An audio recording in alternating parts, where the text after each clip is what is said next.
एक बाप अदालत में दाखिल हुआ ताकि अपने बेटे की शिकायत कोर्ट में कर सके। जज साहब ने पूछा, आपको अपने बेटे से क्या शिकायत है? बूढ़े बाप ने कहा कि मैं अपने बेटे से उसकी हैसियत के हिसाब से हर महीने का खर्च मांगना चाहता हूं। जज साहब ने कहा, वो तो आपका हक है, इसमें सुनवाई की क्या जरूरत है?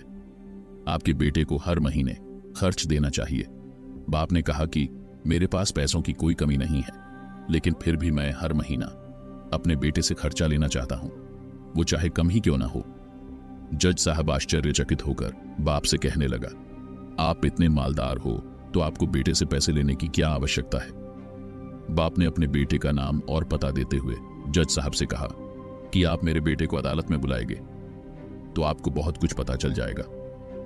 जब बेटा अदालत में आया तो जज साहब ने बेटे से कहा कि आपके पिताजी आपसे हर महीना खर्चा लेना चाहते हैं, चाहे वह कम क्यों ना हो। बेटा भी जज साहब की बात सुनकर आश्चर्यचकित हो गया और कहने लगा, मेरे पिताजी बहुत अमीर हैं, उनको पैसे की भला क्या जरूरत है?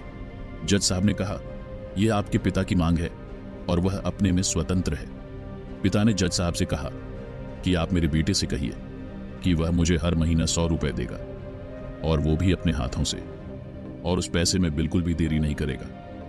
फिर जज साहब ने बूढ़े आदमी के बेटे से कहा कि तुम हर महीने 100 रुपए बिना देरी के उनके हाथों में दोगे।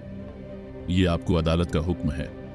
मुकदमा खत्म होने के बाद जज साहब बूढ़े आदमी को अपने पास बुलाते हैं। उन्होंने बूढ़े आदमी से पूछा कि अगर आप बुरा ना माने तो मैं आपसे एक बात पूछूंगा, आपने बेटे के खिलाफ यह केस क्यों किया? आप तो बहुत अमीर आदमी हो और ये इतनी छोटी सी कीमत। बूढ़े आदमी ने रोते हुए कहा, जज साहब, मैं अपने बेटे का चेहरा देखने के लिए तरस गया था। वह अपने कामों में इतना व्यस्त रहता है। एक जमाना गुजर गया, उससे मिला नहीं और ना ही बात हुई, ना आमने सामने और ना फोन पर। मुझे अपने बेटे से बहुत मोहब्बत है, इसलिए मैंने उस पर यह केस किया था ताकि हर महीने मैं उससे मिल सकूं और मैं उसको देखकर खुश हो लिया करूंगा। यह बात सुनकर जज की भी आंखों में आंसू आ गए।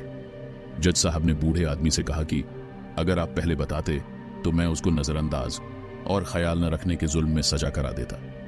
बूढ़े बाप ने जज साहब की तरफ मुस्कुराते हुए देखा और कहा, अगर आप सजा कराते तो मेरे लिए यह दुख की बात होती, क्योंकि सच में उससे मैं बहुत मोहब्बत करता हूं और मैं हरगिज नहीं चाहूंगा कि मेरी वजह से मेरे बेटे को कोई सजा मिले या उसे कोई तकलीफ हो। इस कहानी से यह प्रेरणा मिलती है, माँ बाप को आपके पैसे की जरूरत नहीं है, उनको आपके समय की जरूरत है। वक्त के रहते उनसे रोज बातें कर लिया करो, आपका कुछ नहीं जाएगा, परंतु आपको अपने बाप का माँ का आशीर्वाद जरूर प्राप्त होगा, वरना एक दिन याद करके पछताओगे और उनको याद करके अपने आप को कभी माफ नहीं कर पाओगे। आज से ये प्रण लें कि आप हर रोज अपने माँ बाप से बात करेंगे और उनका आशीर्वाद लेंगे। अगर कहानी अच्छी लगी तो कमेंट जरूर करें और वीडियो को लाइक जरूर करें।